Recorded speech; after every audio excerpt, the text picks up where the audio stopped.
आज कितना पढ़ना है एक्सरसाइज? 1.2। कल का वीडियो अपलोड कर लिए, देख लेना। आज 7 तारीख ये है, सब कुछ ठीक है। क्वेश्चन नंबर 4 ना 5 कर देते भैया, चलो 5 हो जाएगा। अभी तक ले कुछ बच्चों से पूछ लेते, पीछे वाला लड़का खाली बताएगा, लड़की सब नहीं बताएगी। लड़कियाँ सब बड़ी पढ़ी लिखी है कि नहीं है? लड़के लोग बता रहा, बताओ तो उधर जी लड़के। यूक्लिड विभाजन एल्गोरिथम से यूक्लिड विभाजन एल्गोरिथम किस चीज़ के लिए प्रचलित है? लासा के लिए कि मसा के लिए? हाँ जी, यूक्लिड विभाजन प्रमेय से क्या निकाला जाता है? लासा किससे निकाला जाता है? लासा अभाज्य गुणनखंड विधि द्वारा निकाला जाता है।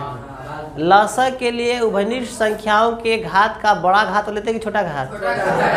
लासा में उभयनिष्ठ संख्याओं के गुणनफल में बड़ी घात वाली संख्या को लेते हैं और मसा में छोटी घात वाली संख्या को लेते हैं। फिर इसमें से कुछ कोडिंग होता है, कुछ कोडिंग शब्द होता है, जैसे बड़ी से बड़ी संख्या निकालने के लिए मासा, या फिर अधिकतम से संख्या निकालने के लिए और न्यूनतम संख्या निकालने के लिए। अगर कोई व्यक्ति वृत्ताकार पथ पर दौड़े तो 5वां सवाल क्या कह रहा है? 5वां सवाल लिखना नहीं, देखो कह रहा है कि जांच कीजिए कि क्या किसी प्राकृतिक संख्या n के लिए 6n अंक जो है 0 पर समाप्त हो सकता है। यही है ना जी? देखिए, 1 0 बनने के लिए, 1 0 बनने के लिए कम से कम 1 2 और 5 की पेयर होता है, युग्म होता है। इसका युग्म 2 गुणे 5 मिलकर क्या बनाते हैं? 1 0 बनाते हैं। समझ में आ रहा है ना? दुनिया में कोई भी 0 वाला संख्या बोलो, उसमें 1 5 जरूर होगा और 1 2, है ना जी? अगर 100 होगा तो, अगर मान लीजिए कोई 100 है, इसमें 2 0 है ना?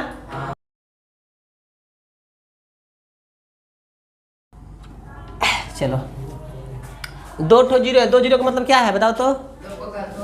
2 पर घात 2, 5 पर घात 2। 2 0 का अर्थ हुआ कि जो है युग्म होता है। क्या होता है? अगर कोई भी संख्या अगर 0 पर समाप्त हो रहा है तो 2 और 5 का एक युग्म बनता है। एक युग्म में से 1 0, किसका युग्म? युग्म मतलब होता है जोड़ा। तो 2 और 5 का एक पेयर बनता है, युग्म बनता है, ठीक ना जी? तो 2 और 5 मिलकर 1 0, तो यहाँ पे 2 0 है ना? इसका मतलब कि 2 5 कब बार आया होगा? 2 बार, है ना जी? तभी ना 2 ठो 0 मिला होगा। अब बताओ, हमको कह रहे हैं कि आप जांच करिए, साबित नहीं करिए, जांचिए कि क्या जो छप अगर घात हम चढ़ाएंगे 2 बार 3 बार 4 बार 10 बार, तो क्या यह जो है 0 पर समाप्त होगा? तो भैया ये 0 पर समाप्त हो भी नहीं करेगा, क्योंकि छप के अभाज्य गुणनखंड में क्या आता है? 2 गुणे 3। अगर यह 0 पर कब समाप्त होता? जब इसमें कम से कम 1 2 और 1 कितना होता? 5 होता, तब ये क्या हो जाता? 0 पर समाप्त हो जाएगा, वरना ये 0 पर समाप्त हो ही नहीं सकता है। कोई भी एक उदाहरण ले लो 0 पर जो समाप्त होने वाला है। जैसे मान लीजिए कि हम किसी संख्या का वर्क कर रहे हैं, कोई भी संख्या बताओ जिसका हम वर्क कर रहे हैं। 555 का वर्क कर रहे हैं, कब 0 पर समाप्त होगा? देखो, अगर 5 से तुम कर रहे 55 का वर्क करने के लिए, तुम ही करके बताओ कितना आएगा इसको, है कि नहीं है? 555 का अगर वर्क करेंगे तो इसमें खाली 5 ही 5 है। इसको अगर तोड़िएगा तो कितना आएगा? 5 गुणे 111, यही ना आएगा जी? ज़्यादा हो गया क्या? कहाँ से होगा? ठीक तो है, यही होगा। 5 कम 5 कम 5, तो यहाँ पे तो एक 5 मिल गया, क्या यहाँ पे 2 मिला हुआ है? तो क्या ये 0 पर समाप्त होगा? 0 पर समाप्त हो ही नहीं सकता। इसको 2 बार 4 बार 10 बार गुणा करेंगे ना, इसका मान लीजिए 555 का होल स्क्वायर या 555 का कुछ भी निकालेंगे, होल की होल फोर्थ, तो यह जो है 0 पर समाप्त नहीं होगा, भले दूसरे अंक पर समाप्त हो जाए, लेकिन 0 पर समाप्त नहीं होगा। 0 पर यह तभी समाप्त होगा जब इसके अभाज्य गुणनखंड में 2 और 5 का एक युग्म मिले। एक युग्म मिलेगा तो 1 0, 2 ठो युग्म मिलेगा तो 2 0, 3 ठो युग्म मिलेगा तो 3 0। बस समझ में आ रहा है तो लोगों को? चलिए इसको जांच कर रहे हैं, ठीक है? अगर लिखना है तो ठीक ना जी? तो लोग लिखो, अभी लिखो। यदि संभव है, लिखो, यदि संभव है, यदि संभव है, यदि संभव है, यदि संभव है तो माना कि, यदि संभव है तो माना कि, यदि संभव है तो माना कि 6 पे घात n, 6 पे घात n शून्य पर समाप्त, शून्य पर समाप्त, शून्य पर समाप्त होता है, होता है। क्या ये एक्चुअल माने हैं? केवल संभावना जताए हैं, है ना जी। अगर क्वेश्चन कह रहा है, अगर ऐसी संभावना है तो हम भी क्या कर ले रहे हैं? मान ले रहे हैं खाली, एक्चुअल में नहीं। ये क्या है? संभावना है। क्या है जी? संभावना। तब देखो, जहाँ लिखो, जहाँ n बराबर, जहाँ n बराबर, जहाँ n बराबर 1 2 3 4 डॉट डॉट, जहाँ n बराबर 1 2 3 4 डॉट डॉट। हो गया जी? क्वेश्चन बंद कर लो अब। हो गया ना जी? तब देखिए 6 पर घात n है, 6 पर घात n है ना जी। इसी को क्या करना है? 0 पर समाप्त हो रहा है कि नहीं हो रहा है, केवल जांच करना है। तो पहले कह दे रहे हैं हम लोग 6 और n के जगह कितना ले रहे हैं? 1। तो ये हो जाएगा 6, और 6 को क्या लिख सकते हो? 2 गुणे 3। क्या इसमें 2 और 5 का युग्म मिल रहा है? नहीं। क्या यह शून्य पर समाप्त होगा? नहीं। तो ये भी तो 6 पर रह गया, शून्य पर समाप्त हुआ? नहीं। 6 हो जाएगा, n के जगह आप 2 रख लेते हैं। तो 6 गुणे कितना आ जाएगा? 6। 6 गुणे कितना आ जाएगा? 6। एक 6 को हम लोग क्या लिख सकते हैं? 2 गुणे 3। और इसको क्या लिख सकते हैं? 2 गुणे 3। क्या यह जो है इसमें 2 और 5 का युग्म मिल रहा है? नहीं। क्या यह शून्य पर समाप्त होगा? नहीं। लेकिन फिर भी गुणा करना है, तो 6 गुणे 6 कितना होता है? 36 हो जाएगा। क्या यह शून्य पर समाप्त हुआ? नहीं। यहाँ भी 6 पर समाप्त हुआ है, यहाँ भी कब पर समाप्त हुआ है? 6 पर। अगला देखिए, अगर 6 पर पावर 6 3 करें तो कितना हो जाएगा? 6 गुणे 6 गुणे 6। ये कितना आ जाएगा? 2 गुणे, फिर 2 गुणे, फिर 2 गुणे। क्या यहाँ जो है 2 और 5 का युग्म मिल रहा है? अगर एक युग्म मिलता तो 1 को 0 मिलता, लेकिन यहाँ पर तो एक को युग्म मिलवे नहीं किया है। क्या यह शून्य पर समाप्त होगा? ये कितना पर समाप्त होगा? आप तो 36 में 6 का गुणा कर दो, 216 आता है, लग रहा है कि नहीं है? नहीं समझ में आया? 6 का गुणा कर दो, 6 18 और 6 के 36, ठीक ना जी? कितना हो जाएगा? 216। अब 6 पर पावर 4 कर लो, तो 6 गुणे 6 गुणे 6 गुणे 6 हो जाएगा। इसे क्या लिख सकते हो? एक 6 को 2 गुणे 3, फिर एक 6 को 2 गुणे 3, फिर एक 6 को 2 गुणे 3, और फिर 6 को 2 गुणे 3। हो गया ना जी? क्या यहाँ पर कोई जो 2 और 5 का युग्म मिल रहा है? तो क्या यह शून्य पर समाप्त होगा? लेकिन हमें गुणा करके तो बताना है, तो किसमें कितना गुणा करना है? 6 का ना जी। तो 6 दूना के 1200, तो ऐसे ही हो गया, 1296 आ गया। और अगर नहीं गुणा करेगा तो ऐसे देख लेना, 6 दूना के 1200 ऐसे हो गया, और 6 दहियम 60, 1260 हो गया, और 6 के 36, 1260 और 36 कितना आता है? 1296, ठीक ना जी? यही प्रक्रिया ऐसे लगातार जाते रहेगा। ये भी भाई साहब क्या होते रहेंगे? लगातार बढ़ते रहेंगे। ये जो शून्य पर समाप्त नहीं होगा, तो नीचे लिख देंगे, अतः हमारी मान्यता गलत थी, ठीक ना? अतः हमारी संभावना गलत थी। 6 पर घात n शून्य पर समाप्त नहीं होगा। लिखो, अच्छा उतारिएगा, उतार लीजिए, नीचे लिखो, अतः हमारी संभावना, अतः हमारी संभावना, अतः हमारी संभावना गलत थी, अतः हमारी संभावना गलत थी, अतः हमारी संभावना गलत थी। हो गया? गलत थी। और थोड़ा सा कोमा डाल दीजिएगा, है ना? 6 पर पावर n, 6 पर पावर n शून्य पर समाप्त नहीं होगा, शून्य पर समाप्त नहीं होगा, क्योंकि क्योंकि क्योंकि क्योंकि 6 के अभाज्य गुणनखंड में, क्योंकि 6 के अभाज्य गुणनखंड में 2 गुणे 5 का युग्म नहीं है, 2 गुणे 5 का युग्म नहीं है, 2 गुणे 5 का युग्म नहीं है, 2 गुणे 5 का युग्म नहीं है। 2 तो है, लेकिन भाई साहब 5 नहीं है। क्या नहीं है? 5 नहीं है, ठीक है ना? ठीक है, क्वेश्चन नंबर 6 देखिए हम लोग, ठीक है जी। तू लोग मन में पढ़ना, रामायण मत पढ़ लेना। क्वेश्चन नंबर 6 देखिए, व्याख्या कीजिए कि 7 गुणे 11 गुणे 13 प्लस 13 और 7 6 5 4 3 2 1 प्लस 5 एक भाज्य संख्या है और क्यों। देखो जी, तो लोग को एक हम थ्योरी पढ़ाए हुए थे, अंक गणित का आधारभूत प्रमेय का।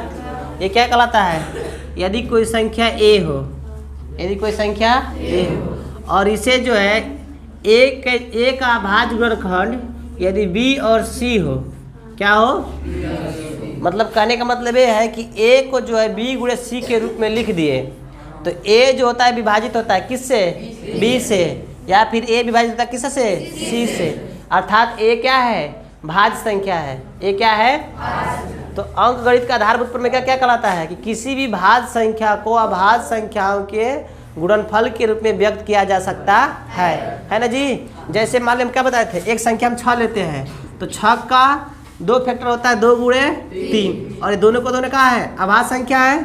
तो 6 को अभाज्य संख्याओं के गुणनफल के रूप में व्यक्त कर दिया है। अब अगर 6 को हम अभाज्य संख्याओं के गुणनफल के रूप में व्यक्त कर दिए तो इसका मतलब कि 6 जो है भाज्य संख्या है।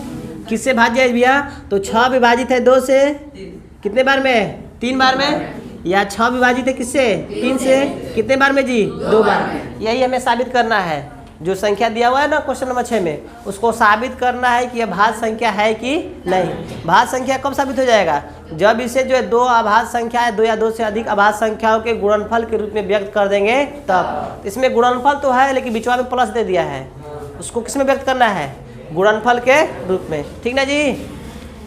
समझ में आ रहा है, चलो ऊपर मानो, ऊपर मानिए, माना कि ए बराबर, माना कि ए बराबर है ना जी 7 गुणे 11 गुणे 13 और प्लस 13। ए बराबर कितना मान लिए हैं, इसी को भाज्य संख्या साबित करना है ना, और इसी को हम क्या मान लिए हैं, ए मान लिए हैं। क्या मान लिए हैं जी, ए मान लिए हैं, ठीक है। अब यहाँ से हम क्या काम कर रहे हैं कि a बराबर हम 13 कॉमन ले रहे हैं। 13 क्या कर रहे हैं, 13 दोनों जगह वरिष्ठ है, 13 निकाल लो तो कितना बचेगा, 7 गुणे 11 और प्लस कितना बचेगा, अरे 1 भैया 1, कितना हो जाएगा 1।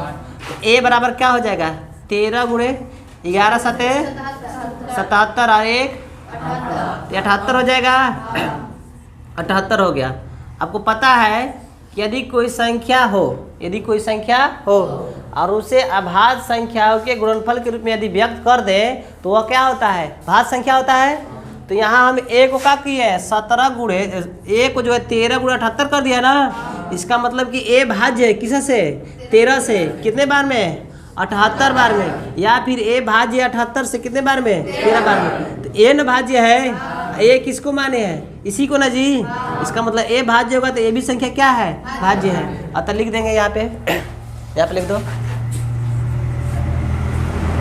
यहाँ पे लिखो अंक गणित के आधारभूत प्रमेयिका से।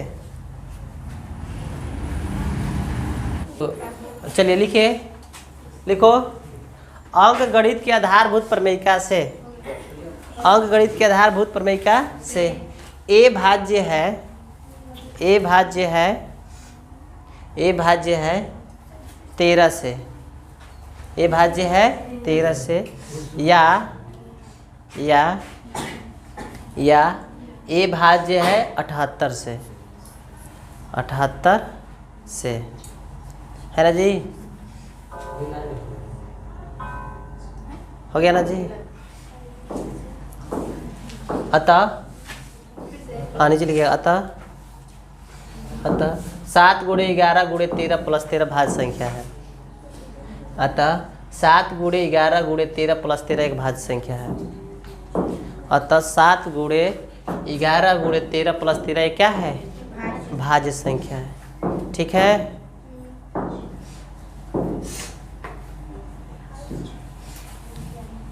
ऊपर छोटकी पीठ पर करती है।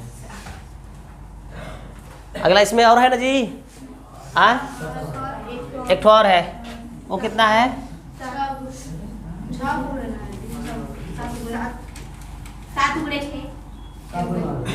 पुनः वही करना है काम।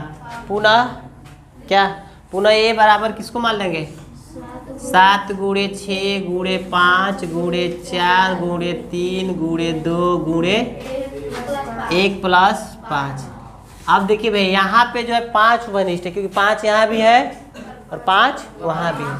तो ए बराबर क्या लिख सकते हो? 5 कोमा निकाल लीजिए तो कितना बच जाएगा? 7 गुणे 6 5 तो 4 गुणे 3 गुणे 2 गुणे 1 प्लस 1 हो गया ना जी। ए बराबर क्या लिख सकते हो? 5, इसे गुणा कर लो आप, कितना हो जाएगा? 7 छक्के 42 और 42 गुना के 84 गुणे 12 हो जाएगा प्लस 1। ए बराबर 5, 84 हो गया। 84 में 12 गुणा करना है ना जी। 12 चौक कितना होता है? 12 चौक के 48, 48 के 8 हाथ में लगा 4 और 12 बाटे 96, 96 4 कितना हो जाएगा? 100 हो जाएगा। कितना हो जाएगा जी? 100 और प्लस 1 इधर से है तो ए बराबर कितना हो जाएगा? 5 गुणे 1009। और तो ए भाज्य है किसा से? 5 से, या फिर ए भाज्य किसा से? 1009 से। कौन से प्रमेयिका से? नहीं, अंक गणित के आधारभूत प्रमेयिका से। ठीक ना जी। चलो उतार लो पहले से। लिखिए अंक गणित के आधारभूत प्रमेयिका से, अंक गणित के आधारभूत प्रमेयिका से, अंक गणित के आधारभूत प्रमेयिका से ए भाज्य है, ए भाज्य है, ए भाज्य है 5 से, ए भाज्य है 5 से, या ए भाज्य है 1009 से, या ए भाज्य है 1009 से। हाँ 1009 से। ठीक ना जी। देख लेना है, गुणा गणित गलत होगा तो कर लेना, वो हमारा काम नहीं है। ठीक है ना जी। अतः 7 गुणे 6 गुणे 5 गुणे 4 गुणे 3 गुणे 2 गुणे 1। अरे क्या करना है? 7 से लेके 1 तक लिख लो। 7 गुणे 6 गुणे 5 गुणे 4 गुणे 3 गुणे 2 गुणे 1 प्लस 5, लास्ट में कितना है? 5। एक भाज्य संख्या है।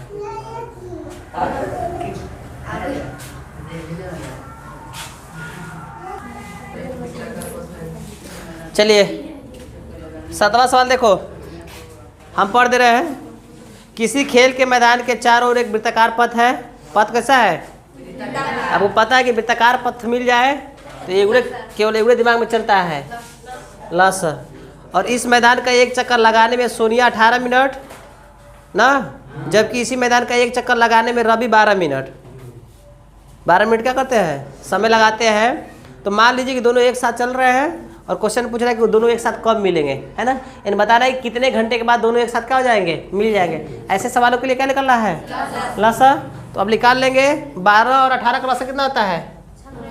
12 18 का लसा कितना होता है? 36। यानी 36 मिनट के बाद वो क्या करेंगे? एक साथ मिल जाएंगे, या 36 मिनट में एक साथ क्या हो जाएंगे?